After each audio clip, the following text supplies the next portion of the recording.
Alhamdulillahirabbil alamin. Hamdan katsiran tayyiban mubarakan fih kama yuhibbu rabbuna wa yarda. Asyhadu an la ilaha illallah wahdahu la syarika lah wa asyhadu anna Muhammadan abduhu wa rasuluhu la nabiyya ba'dah. Allahumma salli wa sallim wa barik ala sayyidina Muhammadin kama dzakarahu adz-dzakiruna al-akhyar. Wa salli wa sallim wa barik ala sayyidina Muhammadin makhtalafa al-lail wan nahar. Wa salli wa sallim wa barik ala sayyidina wa habibina wa maulana Muhammadin wa ala al-muhajirin wal ansar. Ibadallah, usikum wa nafsi bitaqwallah. Wa tazawwadu fa inna khairaz zadi taqwa. Inna akramakum 'indallahi atqakum. Fattaqullaha mastata'tum. Walaqad qala Allah Ta'ala fil Qur'anil Karim, a'udzu billahi minasy syaithanir rajim.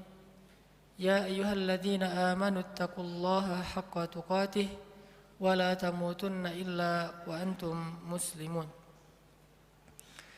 Jamaah Jumat yang dirahmati Allah Subhanahu wa taala.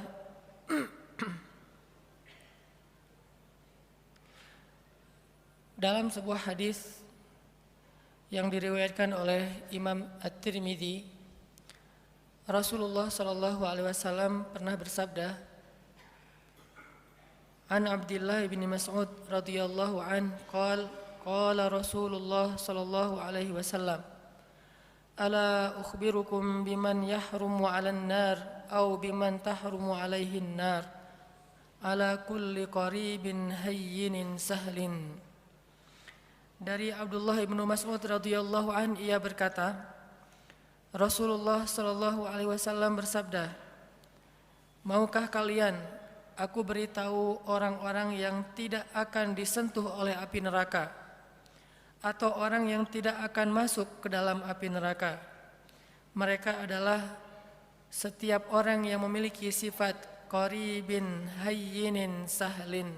Hadis riwayat At-Tirmidzi. Dalam riwayat yang lain disebutkan ala kulli hayyinin layyinin qaribin sahlin. Orang yang memiliki 4 sifat, yaitu sifat hayyin, sifat layyin, sifat qaribin, dan sifat sahlin. Shadaqa Rasulullah sallallahu alaihi wasallam. Jamaah yang dirahmati Allah, ada 4 sifat yang kita bisa ambil di dalam beberapa hadis tadi. Sifat yang sangat diistimewakan oleh Allah Subhanahu wa taala pada diri seorang hamba. Bahkan Nabi sallallahu alaihi wasallam sampai memberikan jaminan, siapapun yang memiliki 4 sifat ini tahrumu 'alaihin nar. Api neraka tidak akan membakarnya, atau dia tidak akan mungkin masuk ke dalam api neraka. Sifat yang pertama adalah sifat hayyin. Kalau kita membaca di dalam Al-Quran, di antara ayat yang menjelaskan tentang sifat hayyin ini adalah surat Al-Furqan ayat 63. Allah Subhanahu wa taala berfirman, A'udzu billahi minasy syaithanir rajim. Bismillahirrahmanirrahim.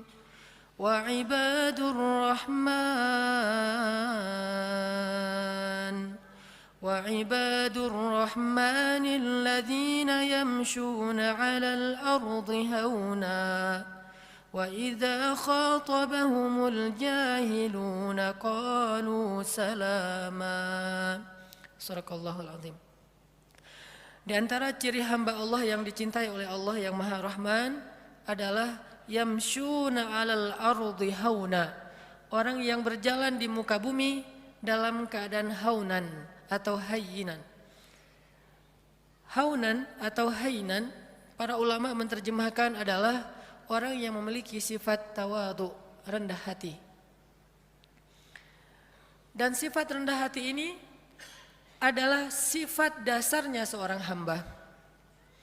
Bahkan kalau kita memberi judul terhadap ayat yang pertama turun kepada Nabi SAW, maka ayat yang pertama turun kepada Nabi itu ada dua judul atau dua tema besar.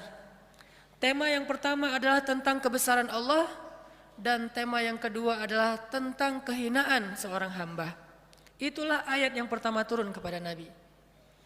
Iqra bismi rabbikal ladzi khalaq. Ini ayat tentang kebesaran Allah. Khalaqal insan min 'alaq. Ini tentang kerendahan makhluk. Atau Iqra wa rabbukal akram. Allah yang maha mulia. Alladzi 'allama bil qalam. Yang maha tahu segala sesuatu dan mengajarkan ilmu kepada manusia. 'Allamal insan ma lam ya'lam. Mengajarkan kepada manusia apa yang sama sekali mereka tidak tahu. Jadi kalau kita mau ngasih judul terhadap ayat atau wahyu yang pertama turun kepada Nabi SAW, ternyata yang berhubungan dengan makhluk, ayat yang pertama turun itu adalah ayat tentang tawadu, ayat tentang rendah hati, rendah diri bahkan di hadapan Allah, dan rendah hati di hadapan makhluk.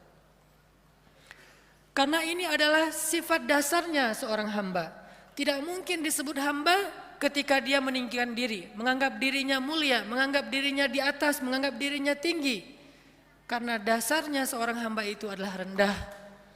Sehingga ketika seorang hamba meletakkan dirinya pada status yang Allah telah tempatkan dia, baru Allah akan memuliakan dia. Tidaklah seseorang bersedekah kecuali hartanya akan bertambah, dan tidaklah seseorang merendahkan dirinya kecuali Allah akan mengangkat derajatnya.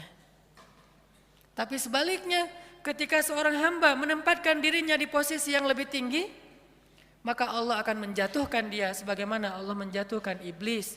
Ana khairum min, saya lebih baik daripada dia, kata iblis. Maka sejak saat itu iblis diusir dari surga dan dikutuk untuk selama-lamanya. Sifat rendah hati, bahkan rendah diri di hadapan Allah Subhanahu wa taala adalah identitas aslinya makhluk. Identitas aslinya hamba, dan inilah ciri hamba yang dicintai Allah Subhanahu wa taala. Hayyin. Kalau kita belajar kepada Rasulullah sallallahu alaihi wasallam, di antara contoh-contoh bagaimana Nabi menunjukkan hayyinan, sifat tawadu, rendah hatinya beliau kepada sesama, adalah kisah ketika Nabi sallallahu alaihi wasallam duduk di antara sahabat-sahabat Ahlu Sufah. Ahlu Sufah itu adalah istilah untuk segolongan sahabat yang miskin, yang mereka makan roti dari bahan yang kasar. Rotinya itu kasar dan keras, sehingga kalau ingin dimakan, roti itu harus direndam dulu dengan air baru bisa dimakan. Saking kasar dan kerasnya roti ini. Dan dalam bahasa Arab ini diistilahkan dengan qadid. Ketika Nabi duduk di antara para sahabat miskin, lalu mereka menghidangkan roti-roti yang keras di hadapan Nabi, lalu mereka merasa tidak enak hati karena malu kepada Rasulullah, menganggap Rasulullah tidak pantas makan roti seperti yang mereka makan. Apa kata Nabi? Sesungguhnya saya adalah anak seorang perempuan yang biasa makan qadid. Sesungguhnya saya adalah anak seorang perempuan yang biasa makan qadid. Nabi ingin menempatkan dirinya sama dengan yang lain, sehingga yang lain tidak merasa canggung kepada beliau. Dan beliau mengatakan, saya sudah biasa makan makanan seperti ini dari dulu juga. Jadi kita sama.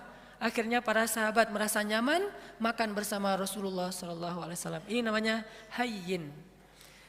Tidak mencari perbedaan, tidak menganggap dirinya tidak pantas atau tidak level dengan orang lain, tetapi justru merendahkan diri sehingga menjadi sama dengan orang lain. Bahkan dalam riwayat yang lain yang mungkin ceritanya juga cukup terkenal, walaupun ulama memberikan judul yang berbeda-beda terhadap kisah ini, adalah kisah ketika Nabi bertemu dengan sekelompok penggembala ternak. Dan di Arab pada masa itu yang menggembala ternak rata-rata bukan menggembala ternak pribadinya, bukan miliknya, biasanya milik orang kaya digembalai oleh orang-orang miskin. Sama kayak Nabi dulu pernah menggembala ternak-ternak orang Mekah, bukan ternak beliau sendiri. Ketika Nabi duduk di antara para penggembala, maka Nabi menyampaikan tidaklah Allah mengutus seorang Nabi kecuali mereka pernah menggembala ternak. Kenapa Nabi mengatakan ini? Mungkin ada ulama yang memberi judul hadis ini dengan judul tentang karakter building, tentang leadership. Tetapi jangan lupa bahwa angle lain dari kisah ini adalah sesungguhnya Nabi mencari persamaan antara beliau dengan orang di sekelilingnya. Bahwa beliau mengatakan, tidaklah Allah mengutus seorang Nabi kecuali pernah menggembala ternak. Seolah-olah menggembala ternak itu adalah pekerjaan yang mulia. Dan membuat mereka tidak pesimis, tidak rendah diri di hadapan Nabi SAW. Ini adalah cara-cara cerdas Nabi SAW dalam menyampaikan akhlak, menunjukkan akhlak hayyin, rendah hati di antara para sahabat. Banyak lagi hadis-hadis yang luar biasa, kisah-kisah bagaimana Nabi rendah hati di antara orang lain, di antara para sahabat. Bahkan ketika Nabi SAW berbicara dengan anak kecil, maka Nabi akan jongkok supaya setara ukuran tubuh beliau dengan tubuh anak kecil. Tidak berbicara seolah-olah beliau adalah seorang atasan kepada anak kecil yang bekerja di rumah beliau seperti Anas bin Malik. Ini bahasa-bahasa hainan, orang-orang yang rendah hati di hadapan makhluk. Dan Allah Subhanahu wa taala seringkali mengingatkan manusia tentang sifat rendah hati dengan cara menyebutkan asal muasal penciptaan manusia. Hampir semua ayat tentang penciptaan manusia ada pesan moral tentang hainan, rendah hati di dalamnya. Tidakkah kalian perhatikan dari apa kalian diciptakan? Ada ayat diciptakan dari tanah, ada ayat diciptakan dari dua manusia yaitu Adam dan Hawa. Ada ayat yang diciptakan dari setetes air yang hina, ada ayat yang diciptakan dari segumpal darah. Intinya adalah kalian harus tahu diri bahwa kalian sebetulnya bukan siapa-siapa. Allah lah yang telah memberikan kepada kalian kehormatan dan kemuliaan. Intinya adalah rendah hati. Hampir semua ayat tentang penciptaan manusia ada pesan tentang rendah hati di dalamnya. Makanya Nabi SAW mengatakan, di antara 4 sifat yang paling dicintai Allah kepada makhluk adalah hayyin, sifat rendah hati. Memandang orang lain sama dengan dirinya. Dan di antara makna sombong atau takabur adalah merendahkan orang lain dan menganggap dirinya lebih baik daripada orang lain. Jamaah yang dirahmati Allah Subhanahu wa taala. Sifat yang kedua, hayyinin layyin. Layyin ini secara bahasa artinya bertutur kata dengan bahasa yang lemah lembut. Kalau kita memperhatikan bagaimana Islam bisa memadukan antara lemah lembut dengan ketegasan, ini menunjukkan betapa akhlak dalam Islam itu sempurna. Karena banyak orang yang tidak bisa memadukan dua hal ini, seolah-olah ketika bersikap lemah lembut dia menjadi lemah, dan ketika bersikap tegas dia menjadi kasar. Padahal tegas dan kasar sesuatu yang berbeda, lemah dan lembut juga sesuatu yang berbeda. Layyin dan tegas, lemah lembut dan tegas sesuatu yang bisa dipadukan karena dua-duanya akhlak yang mulia. Mustahil dua akhlak mulia itu tidak bisa dipadukan, itu mustahil. Yang tidak mungkin dipadukan adalah akhlak mulia dan akhlak yang tercela. Maka kalau ketegasan kita sepakati sebagai akhlak mulia, pasti mungkin sekali untuk memadukan ketegasan dengan sikap lemah lembut. Bahkan salah satu ayat yang cukup jelas mengajarkan kepada kita tentang sikap lemah lembut dalam situasi apapun adalah ayat ketika Allah mentarbiyah, mendidik Musa dan Harun ketika mengutus keduanya untuk berdakwah kepada Firaun. Ketika Allah mengutus Musa dan Harun berdakwah kepada raja yang paling zalim yang pernah hidup di muka bumi, bukan hanya raja yang keras, yang kasar, bahkan raja ini pernah mengaku dirinya sebagai Tuhan. Bukan hanya syirik, tapi dia mengaku sebagai Tuhan. Dia mengatakan, Ana Rabbukumul A'la, saya adalah Tuhan kalian yang paling tinggi. Ketika Allah mengutus Musa dan Harun untuk berdakwah kepada raja yang paling jahat ini, apa kata Allah? Wa qula lahu qawlan layyinan, dan ucapkanlah kepada dia ucapan yang lembut.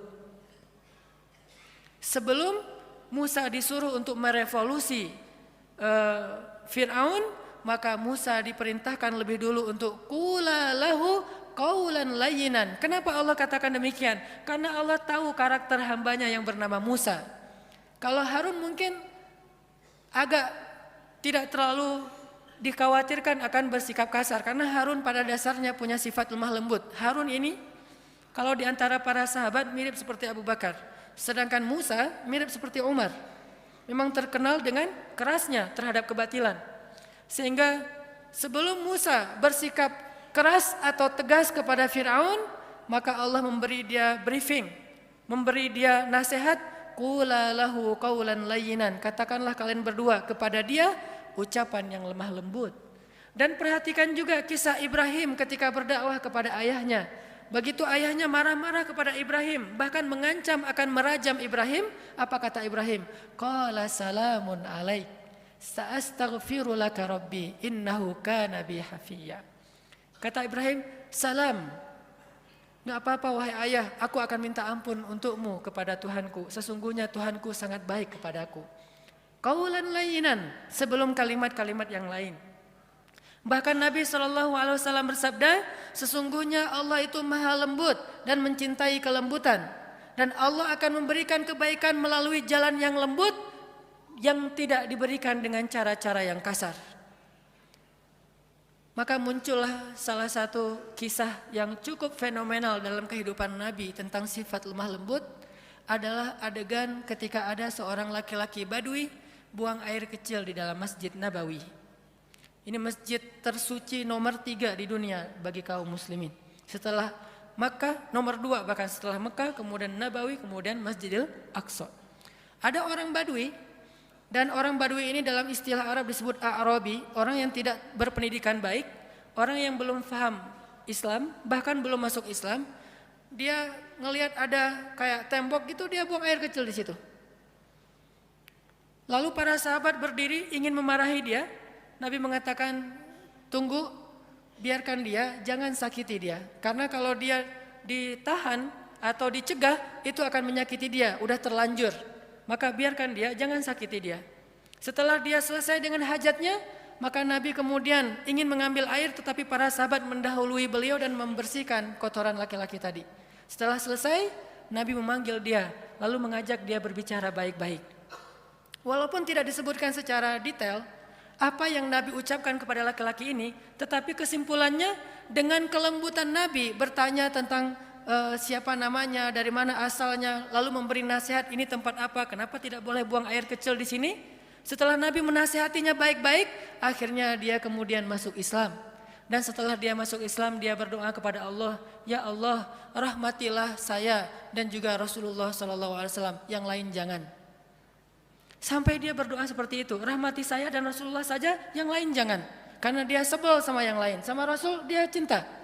Kemudian Nabi tersenyum dan mengatakan, kalau berdoa jangan berdoa seperti itu, doakanlah kebaikan buat semuanya. Baru dia katakan, ya Allah rahmati saya, rahmati Rasulullah, rahmati kami semuanya. Sikap lemah lembut. Termasuk juga ada seorang laki-laki di zaman Nabi yang seringkali merencanakan untuk membunuh Nabi SAW.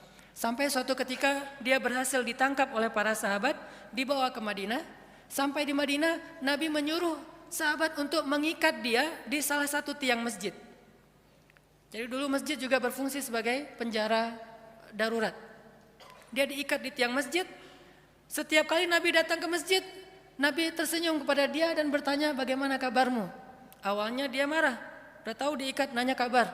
Terus Nabi datang lagi, dia ditanya, gimana kabarmu hari ini? Gimana kabarmu hari ini? Terus Nabi bertanya. Intinya Nabi menyapa dia walaupun dia musuh. Dan ternyata lama-kelamaan dengan sapaan Nabi yang lembut, tulus dan senyum Nabi yang luar biasa, akhirnya dia menjawab, baik wahai Muhammad. Bagaimana kabarmu? Baik wahai Muhammad. Lalu Nabi mengatakan, lepaskan ikatan dia. Setelah dilepaskan ikatannya, Nabi bertanya kepada dia, menurutmu apa yang harus kami lakukan kepadamu? Kata dia, kalau engkau mau lepaskan saya akan pulang ke kampung saya, akan saya ambil harta yang banyak, lalu saya berikan kepadamu tebusan terhadap diri saya. Dan peganglah janji saya. Maka Nabi mengatakan, tidak, engkau tidak perlu menebus, engkau bebas. Dia mengatakan, saya bebas? Ya, tapi kalau kamu ingin kembali ke negerimu, mandilah terlebih dahulu. Dia disuruh mandi. Setelah dia selesai mandi, dia diajarkan cara berwudu. Ternyata gara-gara keadaan suci itu Allah menurunkan hidayah ke dalam hatinya, lalu dia masuk Islam. Setelah dia masuk Islam, dia ketemu dengan Rasulullah, dia mengatakan, sungguh dulu engkau adalah orang yang paling saya benci, maka sekarang engkau adalah orang yang paling saya cintai. Allah mengubah sesuatu dengan sifat lemah lembut yang tidak bisa diubah dengan sifat yang kasar dan keras. Lalu muncul lagi adegan seorang laki-laki di zaman Nabi, Muslim, tapi dia suka minum. Lalu ketika dia dalam keadaan mabuk, dia suka mengganggu orang di jalan. Sehingga ditangkap oleh para sahabat, dihadirkan kepada Nabi. Nabi mengatakan ikat dia di depan masjid. Lalu Nabi mengatakan kita akan menghukum dia dengan cara setiap orang yang datang ke masjid mengambil sendalnya dan memukul dia dengan sendal mereka. Setiap masuk masjid, sendal dipegang, pukul. Dan memukulnya pun di bagian yang tidak akan melukai. Mungkin di lengannya atau di kakinya. Dipukul lalu masuk ke masjid. Supaya dia sadar. Lalu tiba-tiba ada seorang laki-laki, sahabat, memukulnya sambil mencela dengan mengatakan, celaka kamu. Maka Nabi SAW mengatakan, jangan begitu, janganlah engkau membantu syaitan untuk mencelakakan saudaramu. Tegas tetapi tetap menjaga kehormatannya. Sampai Nabi bersabda, kalau kita baca kitab Riyadhus Shalihin ada bab yang khusus masalah ini. Nabi bersabda, jika budak perempuan kalian berzina, maka cambuklah dia, tetapi jangan mencela dia. Kalau dia berzina untuk kedua kalinya, cambuklah dia, tetapi jangan mencela dia. Kalau dia berzina lagi untuk ketiga kalinya, maka juallah dia walau dengan harga seutas tali yang murah, tetapi jangan mencela dia. Dalam Islam tidak ada ruang untuk mencela siapapun. Tetapi hukum, hak agama untuk ditegakkan. Sedangkan celaan bukan bagian dari agama. Ini sikap lemah lembutnya Islam tanpa kehilangan ketegasannya. Kemudian Nabi juga mengatakan tentang bagaimana seorang suami kepada istri. Istausu bin nisa'i khairan fa innal mar'ata khuliqat min dhila wa inna a'wajad dhila a'lah. Perlakukanlah istri kalian dengan lemah lembut, dengan baik. Karena sesungguhnya perempuan itu tercipta dari tulang rusuk. Dan tulang rusuk yang paling bengkok itu yang atasnya. Jika kalian terlalu kaku, keras, mereka akan patah. Dan jika kalian membiarkan, mereka tetap bengkok. Istausu bin nisa'i khairan. Perlakukan mereka dengan lemah lembut. Ini diantara banyak sekali riwayat-riwayat tentang pentingnya sifat lemah lembut, walaupun bukan berarti tidak ada ketegasan sama sekali. Yang ketiga, setelah hayyinin, rendah hati, layyinin, lemah lembut, ada sahlin. Sahlin itu mudah dan memudahkan. Kalau ke dirinya easy going, kalau ke orang lain itu dia sangat gampang, enjoy gitu. Tidak terlalu mempersulit urusan orang lain. Dan saking ingin memudahkan urusan orang lain, Nabi SAW sering kesulitan sendiri. Saking ingin memudahkan urusan orang lain, sampai beliau sering kesulitan sendiri. Di antaranya, suatu saat Nabi sedang berada di pasar, tiba-tiba ada seorang perempuan, kemudian meminta Nabi, hei anak muda temenin saya belanja. Nggak tahu kalau itu Rasulullah. Ditemenin sama Nabi, angkat barang-barangnya sampai selesai semuanya, kemudian diantarkan ke rumahnya sehingga Nabi jadi tidak menyelesaikan hajatnya sendiri demi memudahkan urusan orang lain. Karena Allah berfirman, siapa yang memudahkan urusan saudaranya di dunia, maka Allah mudahkan urusan-urusan dia nanti di akhirat. Dan kita tahu akhirat itu hari ketika urusan akan sangat sulit dan kepayahan. Nabi memudahkan. Bahkan dalam sebuah riwayat yang juga cukup terkenal, suatu pagi Nabi SAW lapar, kemudian beliau datang ke dapur istrinya membuka-buka, kalau bahasa kita mungkin membuka panci gitu, ingin mencari makanan apa di dapur. Ternyata hari itu Aisyah belum memasak apa-apa. Sehingga Nabi ketika lagi buka-buka panci di dapur, tiba-tiba Aisyah muncul. Nabi tidak ingin mempersulit Aisyah, sehingga tiba-tiba Nabi mengatakan, ya Aisyah, hari ini saya berpuasa. Sehingga Aisyah otomatis mengatakan, oh ya sudah kalau gitu sekalian, memang saya hari ini tidak memasak. Bukankah puasa sunnah boleh niat belakangan dengan syarat belum makan apa-apa? Akhirnya Nabi yang tadinya niat tidak puasa, gara-gara tidak ada makanan dan tiba-tiba Aisyah muncul. Dan kalau Nabi sampai ketahuan lagi buka-buka panci, nanti Aisyah terpaksa harus belanja, masak segala macam. Untuk memudahkan Aisyah, Nabi mengatakan langsung, Aisyah hari ini saya berpuasa. Sehingga Aisyah tidak perlu merasa bersalah karena tidak memasak hari itu. Lihat bagaimana Nabi memudahkan urusan keluarganya. Bahkan ketika ditanya kepada Aisyah, ya Aisyah, apa yang dilakukan Nabi di rumah? Aisyah mengatakan, Nabi di rumah sibuk menyelesaikan semua urusan istri-istrinya. Jadi Nabi kalau di luar orang berlomba-lomba menyelesaikan hajat beliau, kalau di rumah beliau justru sibuk dan tidak berhenti untuk menyelesaikan hajat keluarganya, menyelesaikan urusan orang lain, sahlin, memudahkan. Dan Allah Subhanahu wa taala senang memudahkan urusan hamba. Yuridullahu bikumul yusra wala yuridu bikumul usra. Allah ingin memudahkan kalian dan tidak ingin mempersulit kalian. Lalu siapa kita yang ingin mempersulit urusan orang lain? Bahkan Allah saja ingin memudahkan urusan kita.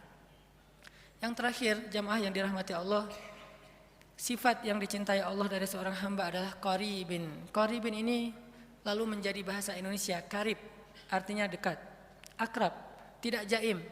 Orangnya itu mudah untuk bergaul. Baru kenal dengan dia langsung akrab. Dan juga bukan berarti dia terlalu sok akrab atau caper dan seterusnya, tetapi mudah bergaul dengan dia, tidak ada jarak, tidak membuat orang sungkan.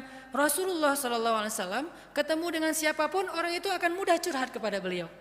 Bahkan seorang perempuan yang baru kenal beliau dengan nyaman curhat kepada beliau. Datang seorang perempuan mengatakan, "Ya Rasulullah, bukankah Allah la yastahyi minal haq?" Allah tidak malu kalau kita ngomong tentang suatu kebenaran? Kata Nabi, "Ya." Memangnya ada apa? Kata dia, "Ya Rasulullah, bagaimana cara membersihkan haid?" Seorang perempuan nyaman bertanya itu kepada Rasulullah. Dan pasti tidak akan nyaman bertanya itu kepada yang lain. Bagaimana cara membersihkan haid? Nabi mengatakan, "Ya dibersihkan." Kata dia, "Ya tapi bagaimana?" Kata Nabi, "Ya dibersihkan." Kata dia, "Ya tapi bagaimana ya Rasul?" Akhirnya Aisyah yang mendengar pertanyaan ini memegang tangannya, membawa dia masuk ke dalam dan dijelaskan secara lebih jelas, lebih detail, karena Nabi tidak mungkin menjelaskan itu kepada yang bukan mahramnya. Tapi intinya di sini betapa seorang perempuan merasa nyaman untuk curhat, menanyakan perihalnya kepada Rasulullah, termasuk sampai turun ayat curhat di dalam Al-Quran. Tahukah kita surat curhat di dalam Al-Quran? Surat curhat itu namanya Al-Mujadalah atau Al-Mujadilah. Kalau kita baca Al-Mujadilah artinya curhat. Kalau kita baca Al-Mujadilah artinya perempuan yang sedang curhat. Sampai turun ayat tentang curhat, seorang perempuan datang kepada Rasulullah dan menanyakan perihal masalah keluarganya kepada Rasulullah SAW. Dan tidak ada orang yang datang kepada Nabi dalam keadaan kecewa. Maka jamaah yang dirahmati Allah Subhanahu Wa Taala, tunjukkan 4 sifat ini dalam kehidupan sehari-hari kita. Mulai dari keluarga, tetangga, siapapun, bahkan orang yang kadang kita tidak kenal di jalan. Bukankah dengan tersenyum kita bisa mencairkan suasana? Bukankah dengan sedikit mengalah itu tidak akan merugikan kita?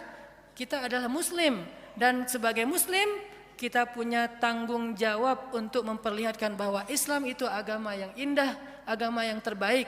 Jangan sampai agama Islam ini dicela justru karena akhlak kita yang tidak baik. Berarti kita telah mencoleng agama kita sendiri. Barakallahu li wa lakum.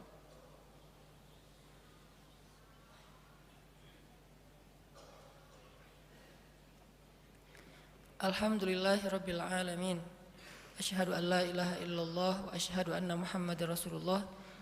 Allahumma shalli wa sallim wa barik ala sayyidina wa habibina wa maulana Muhammadin wa ala alihi wa sahbihi ajma'in. Jamaah yang dirahmati Allah Subhanahu wa taala, Allah Subhanahu wa taala berfirman, Bismillahirrahmanirrahim.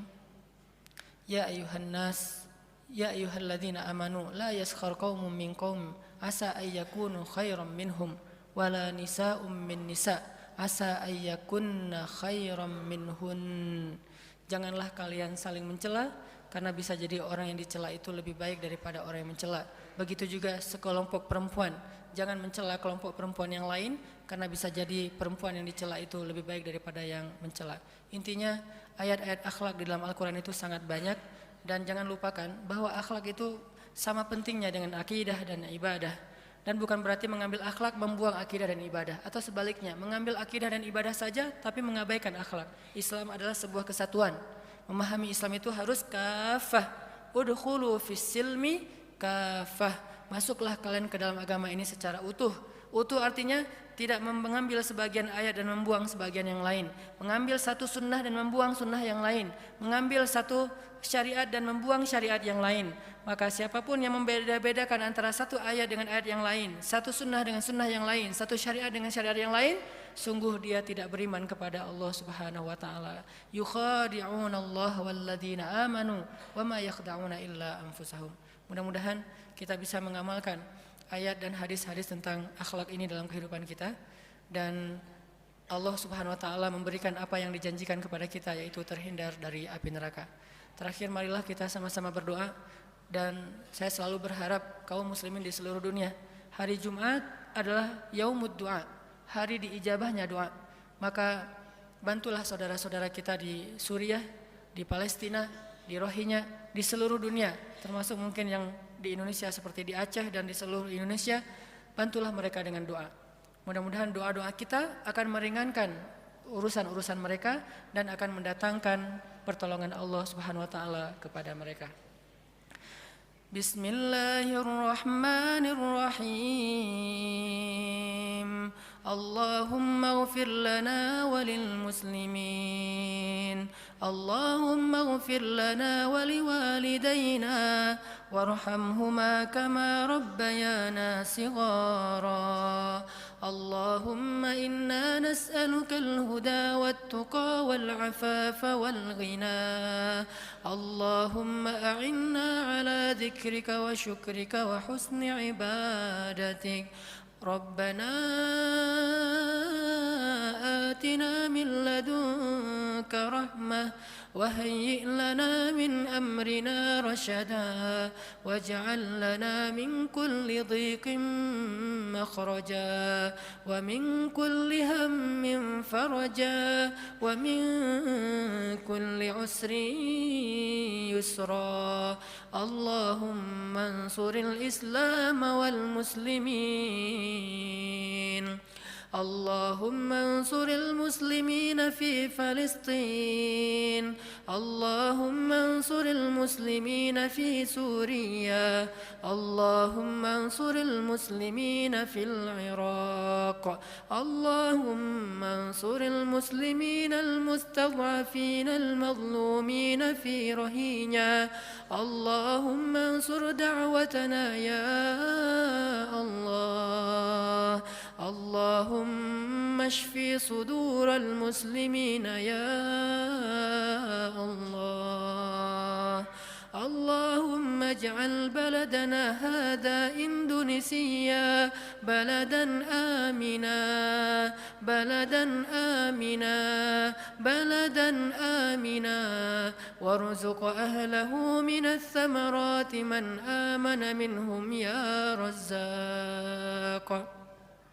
ربنا هب لنا من أزواجنا وذرياتنا قرة أعين واجعلنا للمتقين إماما. Ya Allah, ya Arhamar Rahimin, ampunkanlah dosa-dosa kami ya Allah, maafkanlah kesalahan kami ya Allah. Ya Arhamar Rahimin, anugerahkanlah kepada bangsa kami ini pemimpin-pemimpin yang taat kepadamu dan adil kepada manusia. Berilah petunjuk-Mu kepada pemimpin-pemimpin kami dan bimbinglah ulama-ulama kami. Berilah hidayah-Mu kepada pemuda-pemuda Islam di Indonesia dan bangkitkanlah Islam di tangan-tangan para pemudanya. Berikanlah kepada kami keluarga-keluarga yang menjadi penyejuk mata kami dan jadikanlah kami imam dalam ketakwaan. Ya Arhamar Rahimin, bantulah saudara-saudara kami di seluruh dunia, saudara-saudara kami di Palestina, di Suriah, di Irak, di Myanmar, di Yaman, di Mesir, dan di seluruh dunia ya Allah. Bantulah saudara-saudara kami di Nanggro Aceh Darussalam dan kuatkanlah kesabaran mereka. Hindarkanlah negeri ini dari malapetaka dan musibah-musibah yang akan mengambil dan menyakiti urusan dan menyulitkan urusan kaum muslimin. Ya Arhamar Rahimin, satukanlah barisan kaum muslimin, satukanlah hati kaum muslimin. Engkaulah yang menggenggam hati hamba-Mu, tidak ada daya dan upaya kecuali dengan kebesaran-Mu ya Allah. Ya Arhamar Rahimin, jadikanlah kami termasuk di antara orang-orang yang menolong agama-Mu.